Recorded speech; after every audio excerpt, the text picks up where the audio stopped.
church. Amen. Amen. Thank you for the liturgy participants. Thank you for your encouragement, Pastor. Bless you, brother. Thank you, Rose of Sharon.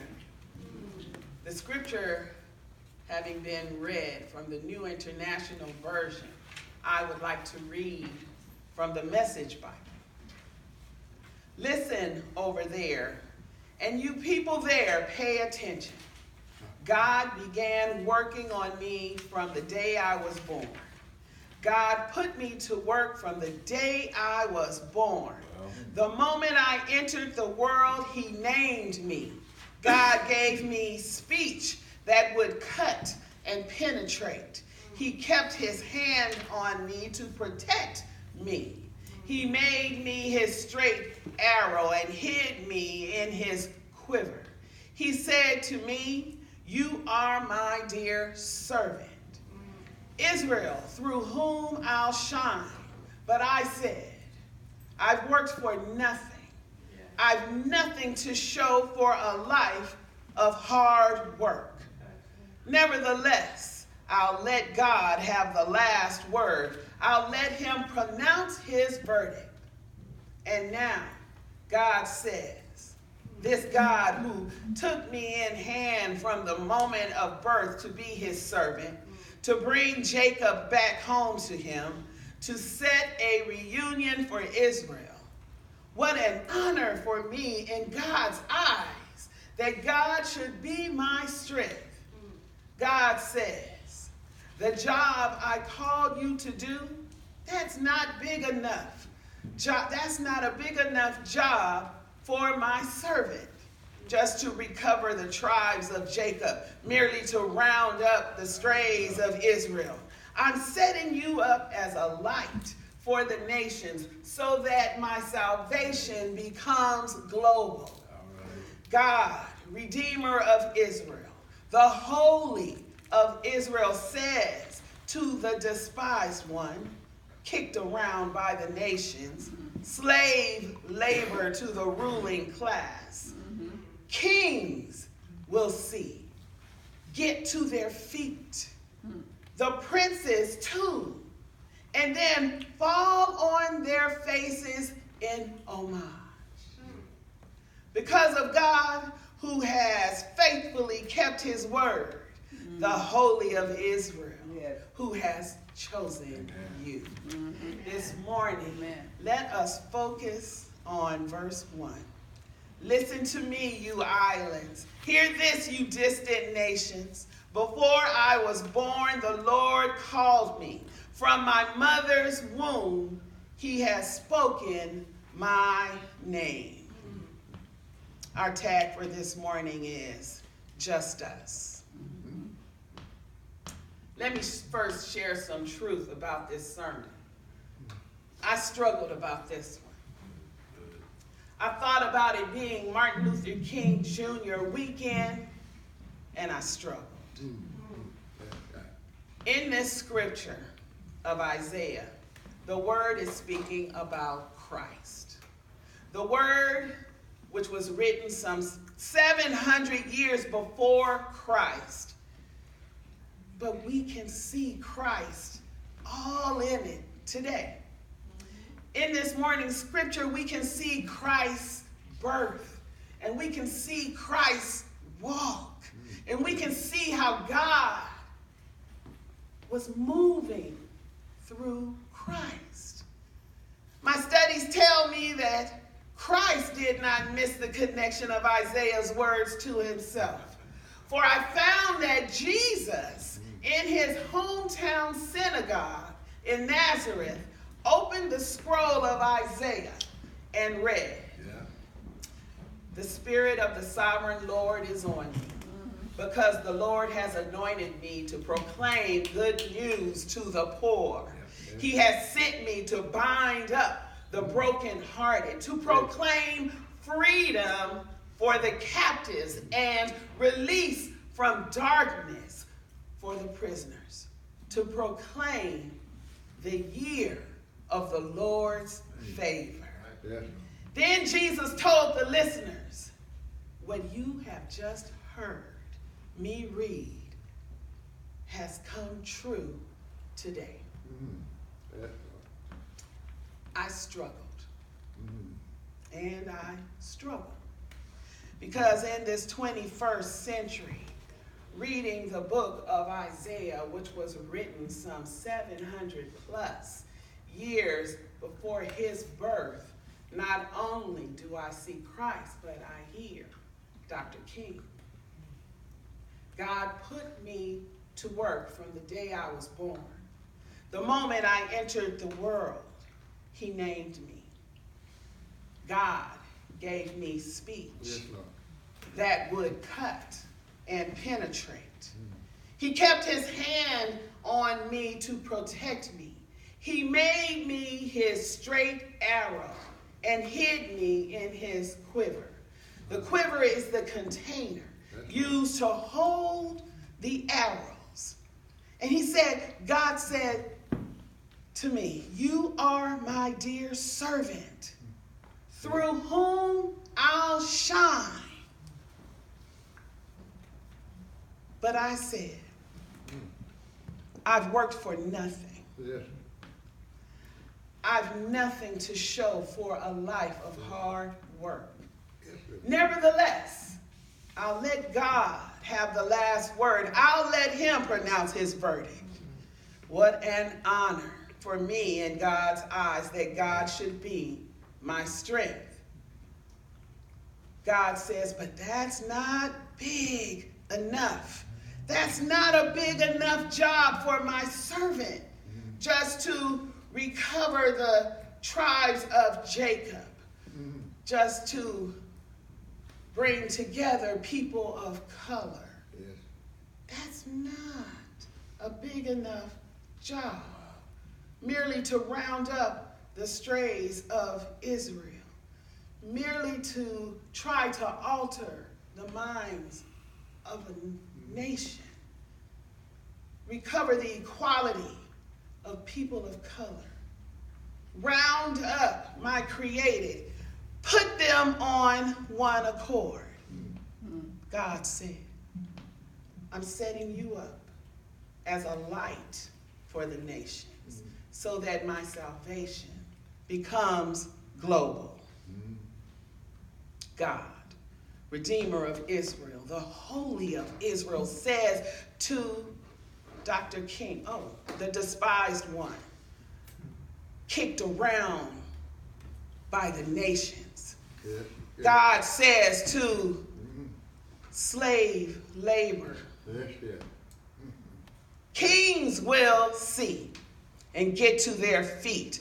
The princes too, and then fall on their faces in tribute. Because of God who has faithfully kept his word, the Holy of Israel who has chosen you.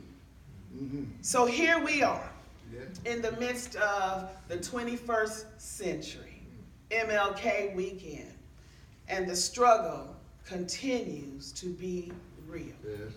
Reverend Dr. Martin Luther King Jr.'s mission of racial equality continues to not be fully realized. Dr. King's mission, based on his belief of worth for every individual, that the value does not lie in the measure of one's intellect or racial origin or social position.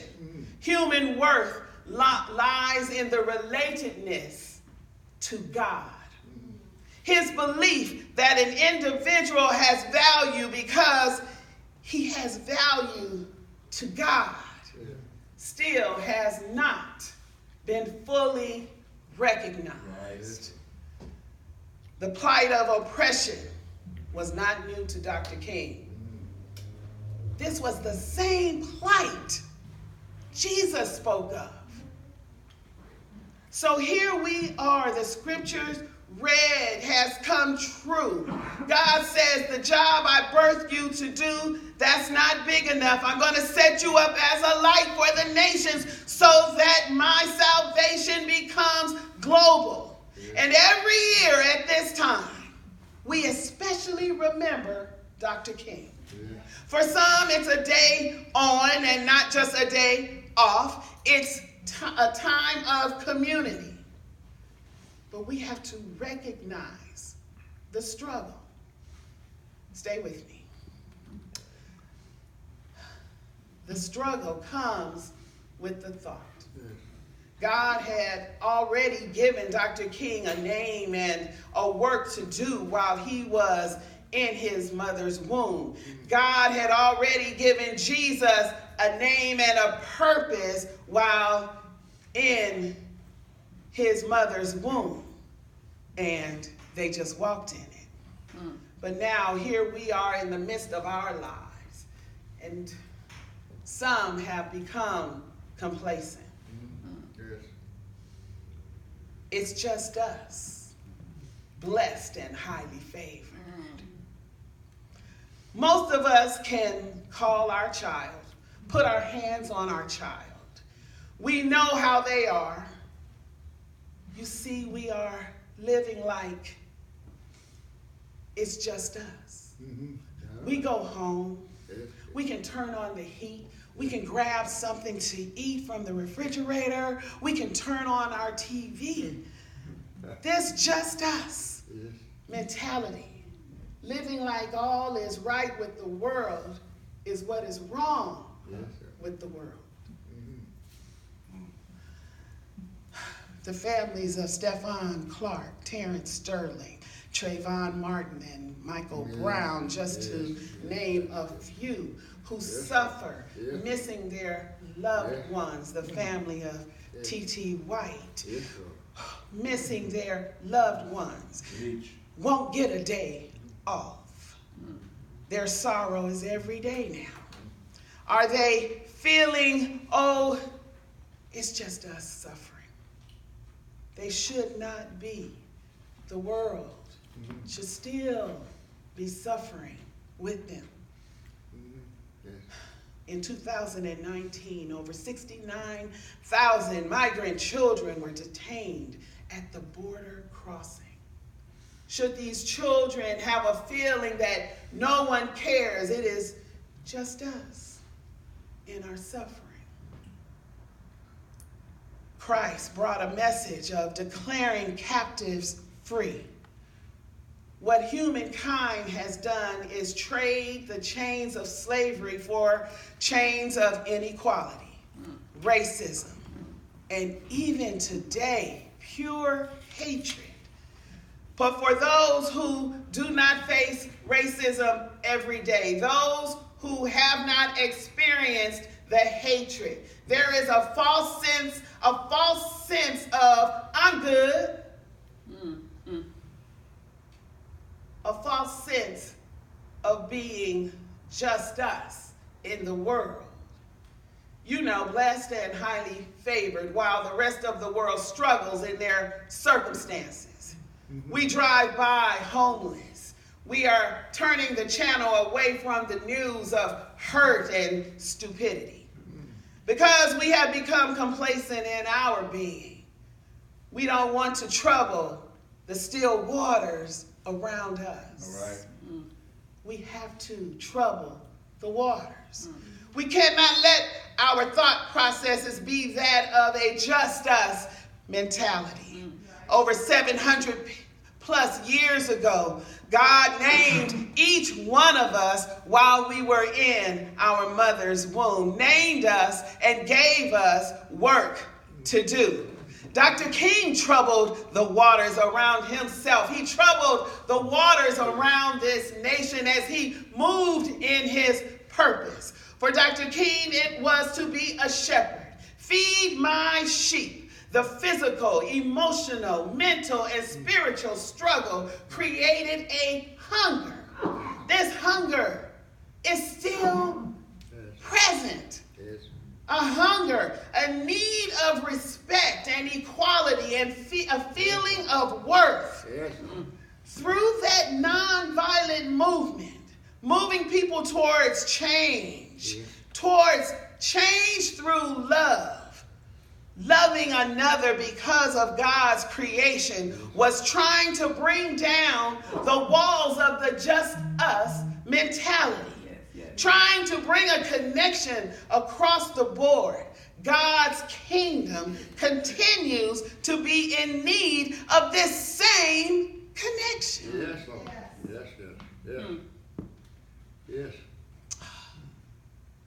If we look past the wall of just us, we see God's kingdom continues to be in need of that same connection. Yes, Lord. So we have to tear down the walls. Yes. Just as Dr. King's movement in theory was a sound one, there was a wall, and the same wall during Dr. King's time continues to exist today. There is a legacy of racism which continues to exist. While teachers are in position trying to instill how to get along and how to play nice in the sandbox, there are families continuing to teach racism in their homes. Anytime a 4-year-old will walk into a school and call a black teacher a monkey, they weren't born with that. That is learned behavior. You see, this legacy is truly where the bricks of the wall was started. While justice became just us, treating humankind as equals, not present, sharing in the riches of God, not present, even though they were provided equally. It all became when justice became just us a long time ago. When the first one stated that they are not human, only just us. They do not deserve equal pay, just us. They do not deserve their own land, just us. They don't know how to behave. They're ignorant, just us. They do not belong in these neighborhoods, just us. They do not belong in these United States, just us. Walls, every time a thought of just us rings out. That is another brick on the wall. Humankind, not God, humankind created separation. But if the world would just love each other the way God intended, the equalities and rights would fall into place. God did not create humankind to live in a bubble and did not list that this group would be better than another. We must tear down the wall of just us so that God's intention of connection can be served every day. When one suffers or struggles, we all suffer and struggle. When one is blessed, all must be blessed. Dr. King said, everyone will join in, black and white, and I say brown. Everyone will join in. What did he say? Yes, sir. Freedom ring. Let freedom ring. Listen to me, you islands. Hear this, you distant nations. Before I was born, the Lord called me from my mother's womb. He has spoken my name. Yes, Lord. Dr. King heard God call his name. Yes. Jesus Christ heard God call his name. Yes. Listen. Listen. God has called your name Yes. because you are here Yes. for a purpose. Yes, Lord. He knows all of our names. All right. We must recognize the struggle. We have got to trouble the waters. We have to do our part to tear down the walls. There's a song. It's called He Knows My Name by Tasha Cobb. And I had come to the end, Pastor, working on this sermon. And that song became illuminated in my mind because I've been playing it and playing it, crying to it. Playing it. And it's this part. Yes, he knows my name.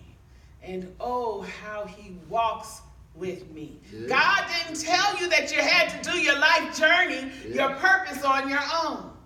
Yes. Yeah. Oh, how he talks with me. Oh, yeah. We just have to listen.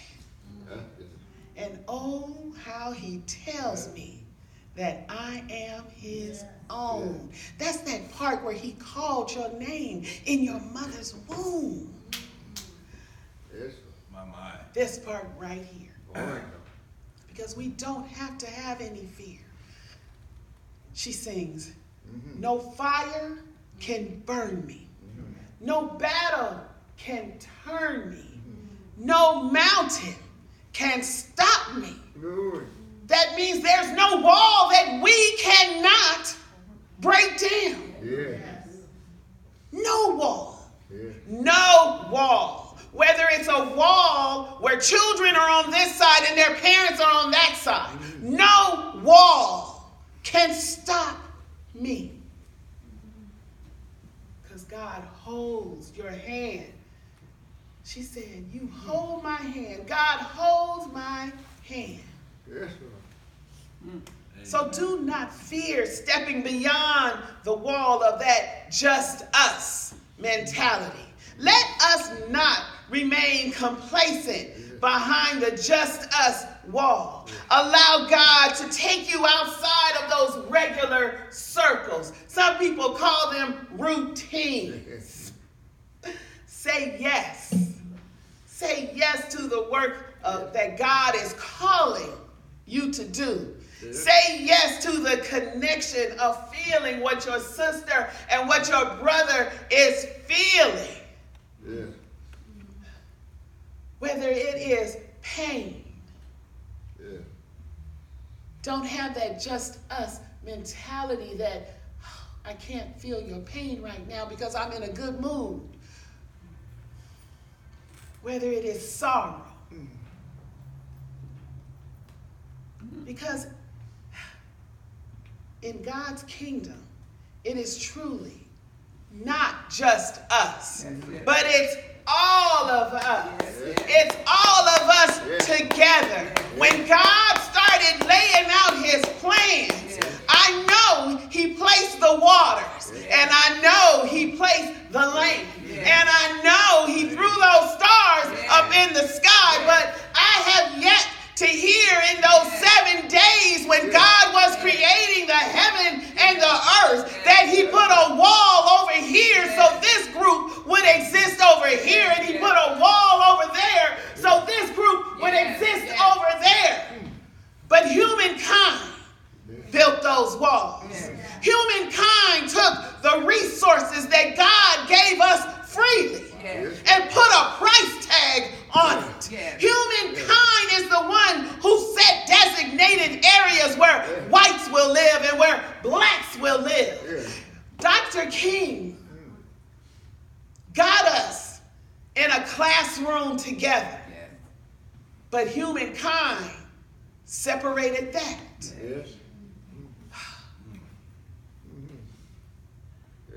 Humankind puts people on the street homeless. Humankind has people hungry. Humankind, children lost. Humankind, people taking their lives. Humankind has people hurting, has people in pain. We can't be complacent on that. Only getting up to our good and happy feelings and putting on blinders. Those are individual walls of the just us mentality. Yes. Yes. So let us now change our mindset, change our mentality Yes. to not just us, but all of us. Amen. Amen.